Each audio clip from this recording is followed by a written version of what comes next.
What's going on, everybody? Got the Marvel vs. Capcom 3. Obviously, you can tell from the main menu. Just want to do a quick run through of this. I'm recording in the lower definition because I know this video is going to run long, and I don't really want to have 4 hours to upload this. But I will record in HD as I start doing more with this game. But this is just a quick little intro, kind of give you my opinion about it. If you don't have the game, this video is going to be for you. I'm just going to do an overview of everything you can do in the game. So. Options, what do we got? Basically, um, character voice, you can change everything just like in Super Street Fighter 4, English or Japanese. Sound, not really important. HUD position, you can change the position of stuff. Operation mode, this is one of the things that a lot of people probably will be complaining about. You can switch to normal, which is light, medium, heavy attack. Then you have special attack. Then you have assist 1 and 2. Or I think they call it player 1, 2, something like that. And then you have auto dash, blah, blah, blah, blah, blah. But if you put it on simple, you have one button for attack. So you just keep hitting that one button for combos, one button for launcher, one button for special move like a Hadouken or whatever, and then one button um, for like your super or whatever they call it in this game, the super move. And then obviously one button for your other characters. So it's simplified. You can't do nearly as much, but if you really suck at the game and you put it on simple mode, you could do really well against other people who are still learning the game. So it's really up to you how you want to do that. But that is an option. So, and then controller setup, you can choose your controller layout. This is the layout that I used. Just like in Super Street Fighter 4, where you have your light, medium, heavy punch. Well, those are my light, medium, heavy attack. And then where it would be light kick, medium kick, heavy kick, my light kick is my special. My medium kick is partner 1. My heavy kick is partner 2. And then like your 3 kick buttons, I guess you would call it. I think the 3 punch button would be dash, and the 3 kick button would be partner 1 and 2, meaning both ultras. If that doesn't make any sense to you, it doesn't matter. You can just set up the game any way you want. So that's pretty good, customizable. Gallery, you get goodies as you play the game. You know, you collect everything. Nothing really special, but it's just something a little extra they added. Xbox Live, I played 2 matches. You have your ranked match, your player match, which doesn't count apparently for ranked match. I'm not really sure how the player point system goes or anything. Real quickly, obviously leaderboards, create a lobby. You go to search lobby, you change anything you want. Let's say if I only want to find lobbies with 6, my same region, language, English, like so. Then you go ahead and begin search. Couldn't find anything. Okay. Well, the game's relatively new, so you're gonna have to put for any, for the most part, until more people get the game. Now, the negative thing about the online so far, I mean, I only played 2 matches. The gameplay itself, once you actually play the game, is pretty good. I haven't had any issues. But the negative things are, there are lobbies. Like, I'll go into a lobby real quick. As you can tell, they tell you, there's like titles to the lobby. Anyone is welcome, blah, blah, blah. Let's check out this lobby. If you don't join the lobby, I think it actually boots you to the main menu. Let's see what happens here. No. There you go. This is what sucks about the online. I'm all the way back to the main menu because I couldn't join one lobby. There you go, Xbox Live. Alright, let's get back in there. Where was I? I guess I was searching for lobby. Yeah, okay, we'll go search for lobby again. Okay, we'll play the waiting game here.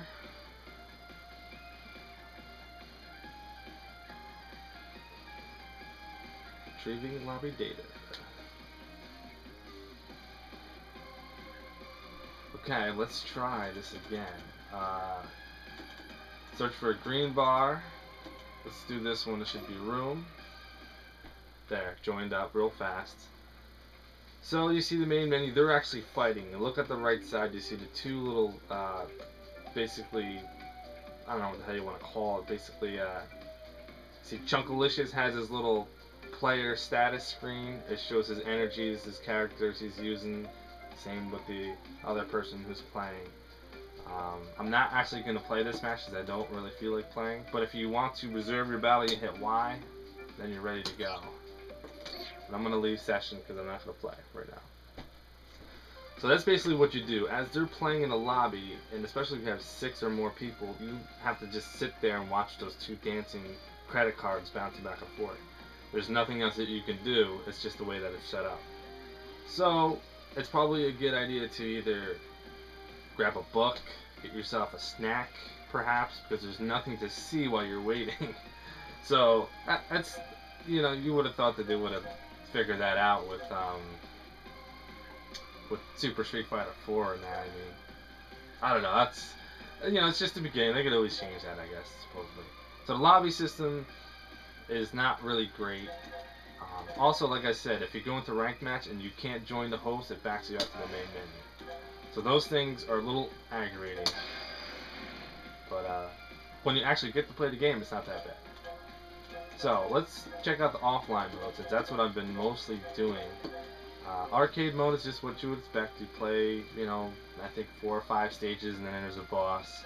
I'll do a playthrough of arcade mode at some point. Versus mode, that's if you have a second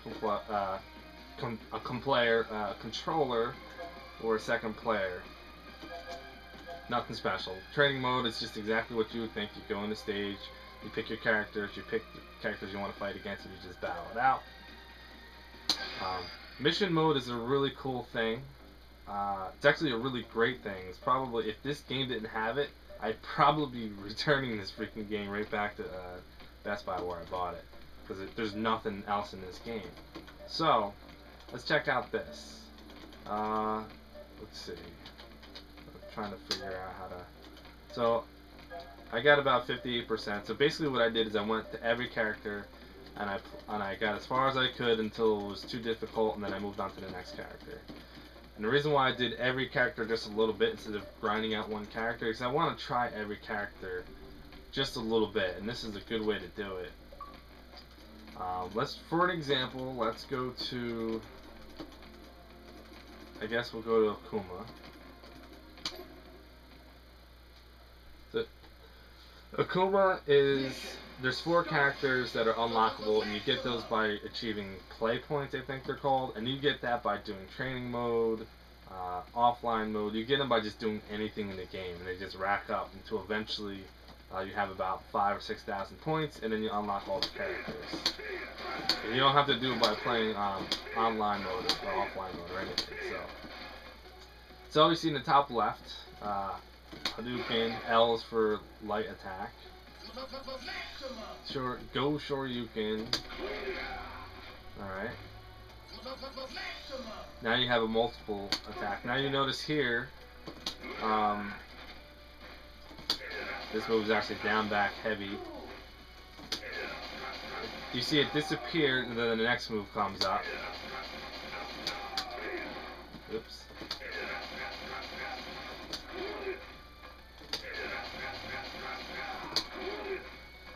Not really sure why I moved. There we go. Alright, then you move on to the next. And a lot of these are very similar, because they're all target combos. You only have 3 attacks. A lot of characters play very similar. Okay. 1, 2, 3. 1, 2, 3. And as you can tell, as you do each correct move, it disappears.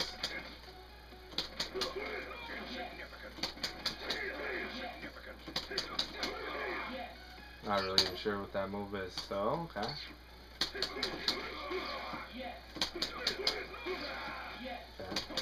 What I usually do is I do the first couple, and then I look at the screen and see what's left. If I'm doing it right, then I know I'm in good shape. The negative part about this is, especially when the combos get longer, and I'll get to one real quick. Let's see. Oops. Let's say I just screwed up there, but if I look to the left, I don't know where I stopped my combo or what I screwed up, because it immediately resets.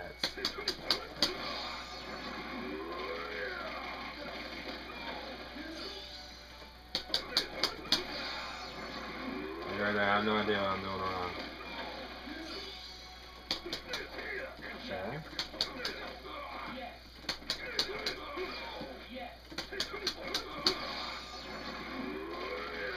I think that's actually the wrong. Yeah, it's the wrong like hyper combo. And if you do it wrong, it, it immediately resets your missions, so you have no idea. I kind of screwed that up. Anyway, so that's a good example. Let's move on to the next one. I've done that one. You can change to whichever mission you want. I guess the stars means the difficulty. Now, you see this here, it is a crap load. And you're like, okay, so crouching light, medium, partner one, crouching, so it's a whole bunch of crap. Okay, so as you're doing it,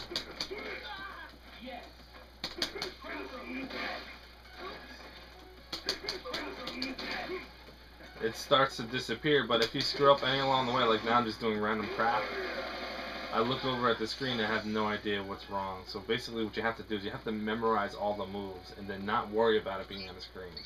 And also, it doesn't even show you all the moves, so you have to go to mission objective and scroll down and look at all the rest of the moves, and you're like, okay. So you take that apart and you practice it on its own, and hopefully you got it right. And then once you feel comfortable that you got the last part memorized, you start off with the first part, and then hopefully it all goes together. Well, like I said, if you're doing it halfway through and you screw up, you got to look over real fast to see if you actually completed the first part well or not. So they're really difficult. I mean, there's only 10 missions. It goes easy, pretty hard, and then really impossible. But of course, you know, if you're gonna main this character, it'll be worth it to spend some time doing some of these harder missions till you can get them. So that's the main premise behind the training mode. It's pretty good, or the mission mode is very interesting. You know, the better you get, the easier they are. As you can tell, I did most of the characters at least up to mission 6 or so. And the first 10 that I did, I really sucked at doing air combos. But by the time I got to the character 20, everything else was starting to come together a little easier. So there's still things I got to work on, like partner assist. Not really good at that yet. And there's also air jump combos where you can do 3 moves. You can jump in the air, do 3 moves again, jump in the air. It's kind of like like an extended combo system for air combo. It's really interesting, but as I get better at this game, I'll definitely have some more content on that. And before I end this video, the last thing I'll show you guys is when you hit right bumper, you have a license card basically. It's got your name, you have your title icon just like in Street Fighter 4. Where it says amateur in the top left, that's just my online status. I played, basically you go to amateur if you win once. You have your total wins and losses, which is for offline, arcade, and online, of course. History just tells you what you unlocked recently. On the bottom right, it just tells you what you're gonna unlock, I think. And your basic fighting style, which I don't really know how that's determined. I guess it's determined by the way that you play and how you rank. There's your player points on the top right. The more you get, the more you unlock. And you hit right bumper, next page tells you all the characters that you use. So these are the characters I've been using the most. You can have reserve units, so teams that are set up just the way you like it. I don't have anything set up here, so I don't use these yet. But I will be trying that out once I figure out what characters I want to use. And the next page is your basic data. It's got all your win, loss stuff there, you know, whatever you need to look at. And then all your friends. Now you see there's a lot of people here who don't have status updates. That's because you have to actually go to that person and hit the button to see if they actually played the game or not. Because the ones that are already up there are ones that I actually had to retrieve their license. Did I just retrieve this person's license? And now he's on there. So whatever, you know, you can do that for all your friends. I don't know if that automatically updates or not. Very interesting to find out whether that does or not. And then you have arcade mode. So that's going to be it for this video. It's a basic just introduction of what's going on with the game. I don't really have much of an opinion about it. Whether or not I think it's an awesome game or a bad game, I really can't judge. It's too early. I know there's some things that they need to fix with the online, which I hope they will, since it's still a fresh game and enough people complain about it. I'm sure they'll fix it.